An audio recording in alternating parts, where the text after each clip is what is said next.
Kawan-kawan, ini adalah pernyataan hasil daripada penelitian Pak Said Didu terkait dengan dampak PIK 2 yang ada di wilayah Kesultanan Banten, kawan-kawan.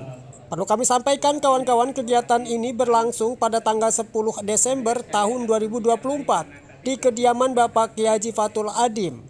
Perlu kami sampaikan juga bahwa kegiatan ini dihadiri oleh Bapak Ratu Bagus Bambang Wisanggeni, Surya Atmaja, ada Pak Deddy Mulyadi, kemudian ada pengacara Bapak Hozim, serta para jawara dan pendekar, serta Ketua Syarikat Islam Banten, Bapak Kiai Haji Hafidin.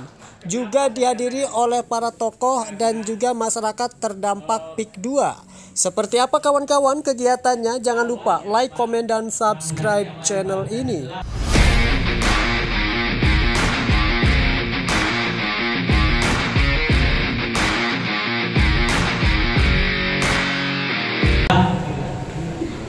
Dia akan menyembunyikan PSN itu batasnya di mana. Nah, supaya publik paham, PSN itu diumumkan tanggal 30 Maret 2024, 2 hari setelah pengumuman Presiden Prabowo dan nggak usah sebut nama presiden ya, Presiden Prabowo diumumkan jadi presiden. Itu diumumkan sebagai PSN PIK 2 dan PSD. Jadi kalau ada yang menyatakan agak jauh dari hadiah, pengorbanan tanda kutip, pemaksaan tanda kutip kepada pemilik PIK 2 dan PSD, bahwa itu hadiah, agak susah dibantah. Agak susah dibantah karena keputusan Menko Perekonomian itu baru keluar 15 Mei. Jadi diumumkan 30 Maret, baru keputusannya 13 Mei. Berarti hampir sebulan lebih. Nah, setelah itu saya mulai bertanya, ini batasnya di mana PIK 2 ini? Kalau PSD jelas ada kecamatan ini, kecamatan ini hanya 52 hektar. PIK 2 nggak ada batasnya. Nggak ada batasnya. Terus baru keluar batas itu 4 Juni lewat surat KPPIP. Artinya saya lama di birokrat, artinya ini terjadi pergolakan kira-kira di dalam. Ini apakah semua di PIK 2 kan apa tidak? Oke Pak ya. Nah, setelah itu, setelah pengumuman April, semua nama PIK itu Pantenda Kapuk 2 sampai 11 itu diubah semua menjadi PIK 2. Dulu Kronjo PIK 9, Mekar Baru 10, Canara 11, dan seterusnya Pontang ke sini. Setelah keluar PSN PIK 2 diubah menjadi PIK 2 semua, dan pelangnya saya punya semua fotonya. Jadi, nah, artinya ada rencana penyelundupan hukum terhadap PSN PIK 2, bahwa seluruh wilayah Banten yang diinginkan oleh pengembang PIK 2 ini adalah PSN karena ditutupi batasnya. Nah, sehingga muncul kecurigaan saya, ini siapa yang main? Nah, disitulah muncul darah bumi saya, darah kemerdekaan dari bapak saya. Ini harus turun, nggak benar ini negeri ini. Masa seluruh Banten harus diusir demi PIK 2 ini. Nah, turunlah saya dengan berbagai risiko, tapi nah, loh ini nggak benar. Nah, sehingga terbukti, saya yakin, nah reportnya sekarang ini, kalau saya ngomongkan dianggap provokator. Begini, kita membela rakyat kok dianggap provokator. Kita mau rakyat mengetahui haknya kok dituduh provokator. Nah sekarang setelah terjepit tanda kutip sedemikian rupa, mereka tuh dihadapkan, menurut saya mereka dihadapkan dua pilihan. Apakah mengakui bahwa seluruh wilayah yang diinginkan sampai Serang ini sebagai PIK 2, atau hanya mengakui 1.755 hektar. Itu dia dihadapkan dua pilihan. Nah, kalau dia mengakui keseluruhannya, sudah keburu keluar suratnya bahwa hanya 1.755 hektar. Kalau dia tidak mengakui, artinya, tapi lihat tadi kan, kalau dia mengakui bahwa seluruh yang dikasih plang itu PIK 2 adalah PSN, maka dia tidak punya landasan hukum. Oke? Karena sudah keluar suratnya KPIPIP 4 Juni bahwa luasnya hanya 1.755 hektar. Nah, ini kan bisa ditarik. Nah, ini saya baru dapat sebulan lalu.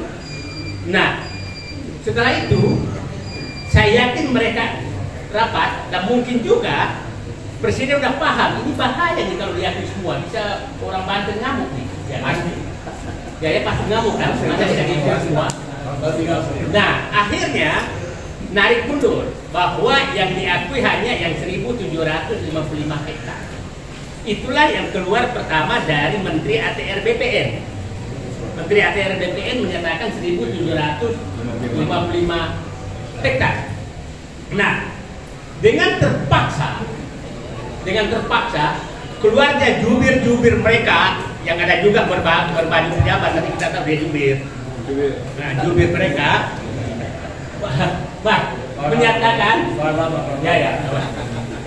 menyatakan bahwa PSN PIK 2 hanya di wilayah 1.755 hektar.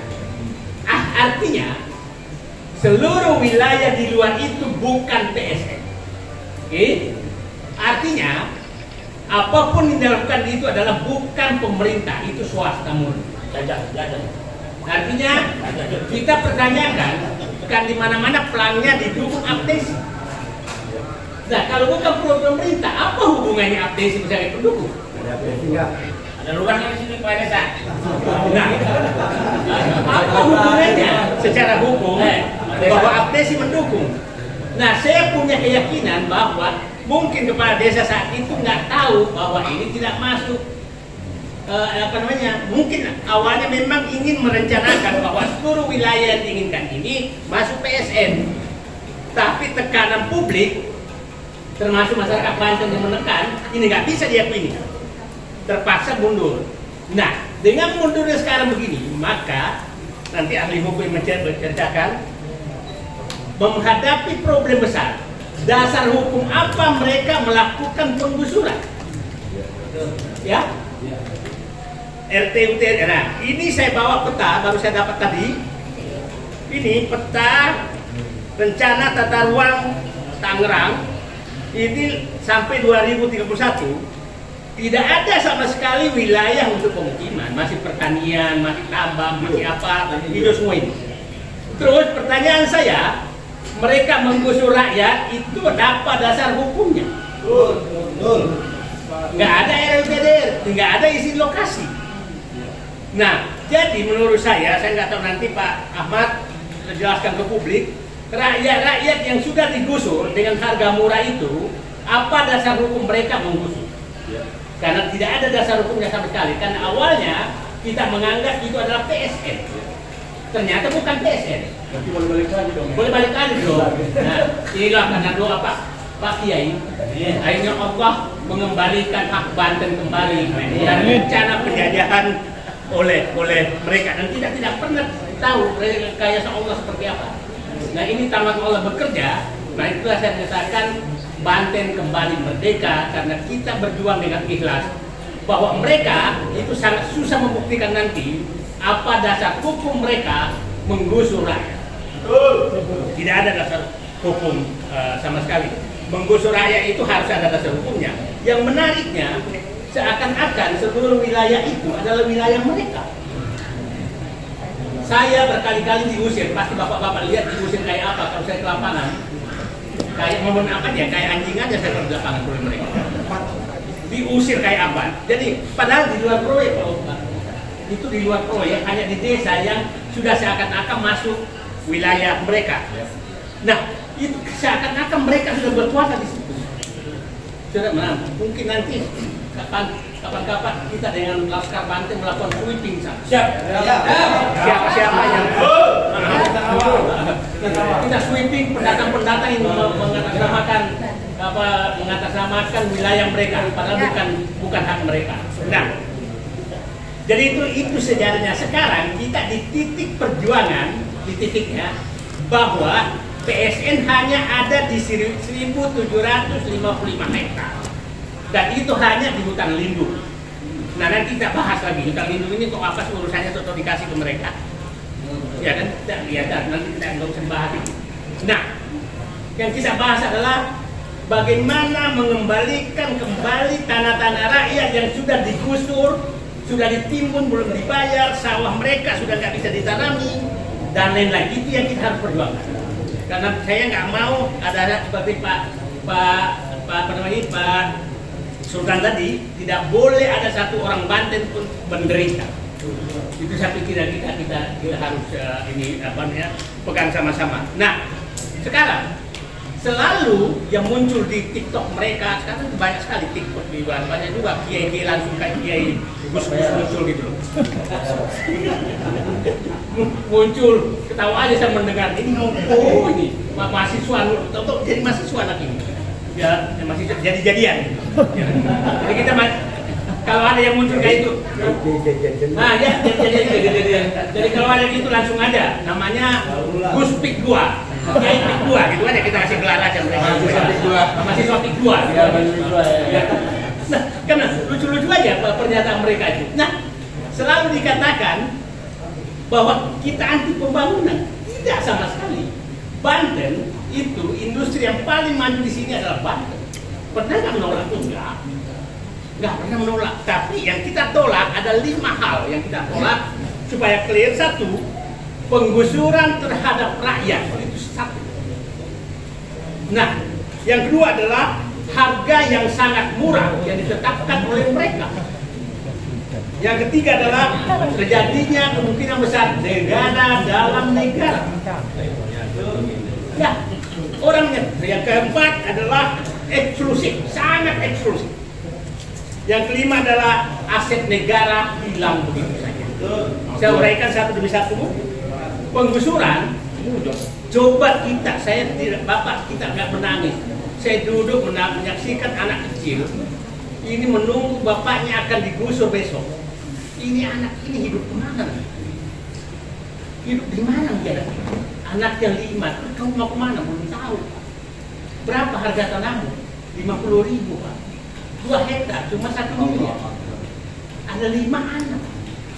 Terus ini orang ini dolim Pak menurut saya melakukan itu Pak. Nah habis itu Pak, ya Pak, saya datang ke Pikua, makan es krim di Kelapa, 100.000. Ini 2 meter tanah ini. Masa makan es krim 2 meter tanah? Ya. Saya parkir ke mobil paling mahal kan Grand Indonesia kan, 300.000. Nih 6 meter tanah hanya paling kayak gini. Nah, orang yang melakukan pembebasan ini zolim betul-betul, benar-benar zolim. Bayangkan. Nah, harga sangat murah. Nah, yang ini adalah negara dalam negara. Gak usah saya jelaskan lagi. Sangat eksklusif. Kita tahu banyak pemukiman seperti itu, tapi terbuka kan pondok indah tuh boleh kok masuk dari mana saja. BSD boleh masuk dari mana saja. Ini nggak bisa masuk, hanya 1 pintu. Kalau dia akan menyatakan eksklusif, tidak eksklusif. Nah, ada juga tuh pengacara dari SD tertentu. Said itu katanya apa namanya rasis. Dia yang rasis kok, yang saya dulu rasis. Rasis, saya nggak pernah persoalkan. Di sana saudara-saudara kita, Cina Benteng itu bersatu sama kita kok. Ya, ini nih ada di produknya. Ya, ini. Di mereka di sana mohon maaf aja, pelihara babi biasa aja kok. Iya. Kenapa kita dianggap dolim? Yang kita ini siapapun yang menggusur rakyat dan menghirup eksklusif ini yang kita lawan. Mau Bugis, mau apa, itu yang kita lawan. Nggak boleh ada eksklusif. Jadi jangan etnis tertentu mendukung orang melindungi dirinya dengan etnisnya seakan-akan yang lain adalah rasis, padahal dia mungkin lebih rasis. Jangan bawa rasis lah. Nah, yang ini adalah aset negara, Pak Muzadi, Pak Muzadi. Coba bayangkan, saya menghitung berapa sungai, bantaran sungai yang menjadi milik mereka, berapa jalan yang langsung hilang. Coba lihat, gratis itu ya? Gratis. Teluk Naga, Kosambi kan hilang. Tanah jalan-jalan itu kemana? irigasi di sana kemana semua? Kan di timur begitu saja. Muara sungai, bantaran sungai, pantai, laut, terus dipagar. Terus ada pejabat dari Banten dan Tenggara mengatakan tidak mungkin dijual. Terus kau kasih gratis kalau kau nggak jual, iya kan? Nah itu kita nanti audit semua. Bantaran sungai itu siapa yang terima ganti rugi? Jalan desa, jalan negara, jalan bupati yang sudah dibangun negara itu siapa terima ganti rugi? Kalau enggak berarti kalian korupsi karena memperkaya pemiliknya. Itu harus diaudit semua. Nah, ini menurut saya pejabat-pejabat Banten Tangerang itu begini semua nih, karena kita akan diaudit. Karena 2 kecamatan udah rata tuh Bapak lihat, Teluk Naga sama Kosambi. Jalan itu kemana? Bekas musola di situ kemana? Bekas masjid di situ kemana? Iya kan Pak? Ya. Nah, itu kan aset negara semua. Nah mungkin juga para kepala desa itu takut diaudit semua tuh nanti. Ya, dan kita harus audit, nggak ada jalan lain. Harus diaudit, nanti kita turunlah mengaudit mereka. Nah sekarang awalnya Bapak dan Ibu semua, PIK 2 itu sebenarnya Pantai Indah Kosambi. Itu PIK 2. Nah, Pantai Indah Kapuk setelah itu Pantai Indah Kosambi. Tapi karena keluar nama PIK 2, maka diubah semua menjadi PIK 2. Teluk Naga tuh Pantai Indah PIK 3. Nah, karena keluar PSN PIK, maka dikasih semua nama PIK. Jadi PIK 2 itu Pantai Indah Kosambi. Itu awalnya. Nah, kan Pantai Indah Kesemen tadi. Bisa jadi nih. Bisa jadi. Pantai Indah Karangatung. Karangatung ya, Pantai Karangatung gitu. Gak ada yang dibayarin juga jangan-jangan. Iya. Ya, yang ini dia selalu menyatakan dampaknya menambah tenaga kerja. Ini mana cara menghitungnya? Petani, nelayan, apa segala itu kan tenaga kerja di sana semua sekarang. Setelah Anda gusur maka dia berubah. Setelah Anda gusur maka dia berubah menjadi pemungut sampah. Ya, mereka berubah jadi itu. Yang di awalnya tuan terhadap tanahnya, tuan terhadap keluarganya, tuan terhadap perahunya, tuan terhadap ininya, Anda ubah menjadi penarik sampah, pemungut sampah di komplek orang kaya. Terus itu namanya tenaga kerja. Gimana logika mereka? Nah kita tahu lah, kita tinggal di komplek berapa orang sih menjadi satpam, berapa orang sih pemungut sampah. Terus kau usir orang yang puluhan ribu yang tadi tanahnya masih semua, itu kok Anda menyatakan menambah tenaga kerja? Di mana logikanya? Dan gajinya berapa kita tahu lah. Nah, terus dia bilang pertumbuhan ekonomi, betul. Kalau kita mau pertumbuhan ekonomi maka jual aja seluruh Banten, tumbuh ekonominya. Ini orang yang menghilangkan namanya variabel kedaulatan, kemerdekaan di dalam otaknya. Yang ada di otaknya hanya ekonomi dan ekonomi. Itu menurut saya sudah perlu dipertanyakan nasionalisme mereka. Kalau ada masih ada yang ngomong seperti itu, walaupun dia mantan jenderal, kita pertanyakan apakah kamu masih punya nasionalisme? Itu clear sekali. Nah, kalau nggak punya nasionalisme, tinggalkan aja Indonesia, pergi ke sana kemana-mana. Jangan kayak menteri lain, kalau nggak bayar pajak tinggal ke Indonesia.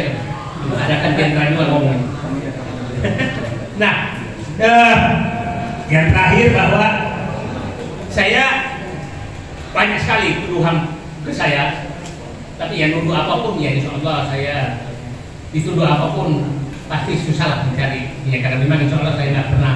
Saya 32 tahun di dalam birokrasi dengan berbagai jabatan, insya Allah saya istiqomah, tidak akan mau dibongkar apa saya tidak akan ini, karena saya insya Allah nggak pernah bikin masalah.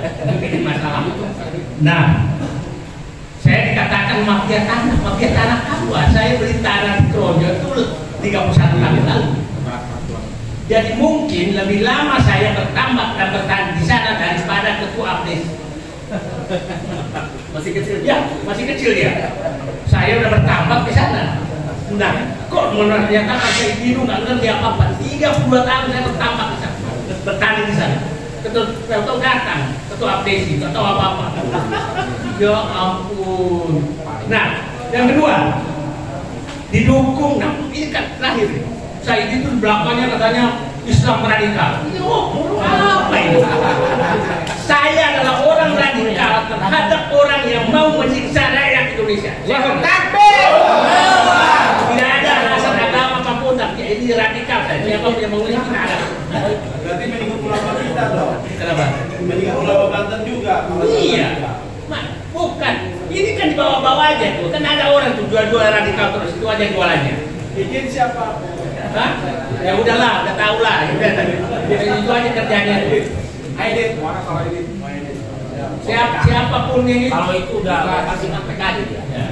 Maka saya harus apa? Nah, sekarang Bebas aja. Nah, sekarang gini lah. Hari ini kita berbahagia semua di Kesultanan Banten. Kita kembali ingin membebaskan rakyat Banten yang hampir dicaplok oleh, mohon maaf, oligarki yang didukung oleh Solo. Ya, udah belak-belakan. Mulyono ya? Ya kan? Nah, kan sudah dibuka oleh mereka. Oh ya. Oleh apa namanya, pemiliknya Pantai Dakapuk, bahwa memang ya dia penyelamat muka Jokowi. Penyelamat muka Jokowi, tapi jangan menyelamatkan juga Jokowi, rakyat Banten kau jual. Kalau menyelamatkan muka Jokowi, rakyat Solo aja kau jual, jangan rakyat Banten dong yang jual. Ya. Banten apa? Nah, Banten apa? oke, Pak Mulaki, saya pikir kita mulai dari Banten untuk membangun Indonesia, menyelamatkan Indonesia dari cengkraman oligarki. Saudara kita banyak mengalami hal yang sama, tapi insya Allah kita kokoh pasti semangat perjuangan teman-teman semua ini teman-teman dari Jakarta ini orang-orang yang tidak pantang menyerah lagi untuk berjuang. Dan Pak Mulaki, Pak Kiai, Pak ini memberikan kami semangat kembali. Dan saya betul mulai ini saya mulai agak ketawa karena ancaman mulai berkurang. Ancaman berkurang, tapi sebenarnya ya bagus juga sih, tambah-tambah semangat. Kalau mau tepuk tangan tuh harus bersentuhan tangan, kalau nggak ada lawannya kan nggak mungkin. Oke, saya pikir itu saya tadi ulangi sejarah tentang titik 2 sudah jelas. Titik kita sekarang adalah bahwa memperjuangkan agar rakyat, satu memperjuangkan agar tidak rakyat penggusuran, yang kedua terhadap rakyat sudah digusur itu kita harus usahakan kembalikan haknya karena tidak punya dasar hukum sama sekali. Dan saya setuju tadi kita tidak anti pembangunan, tapi kita mau majukan Banten, tapi bukan memajukan Banten dengan mengusir rakyat Banten. Terima kasih. Assalamualaikum warahmatullahi wabarakatuh.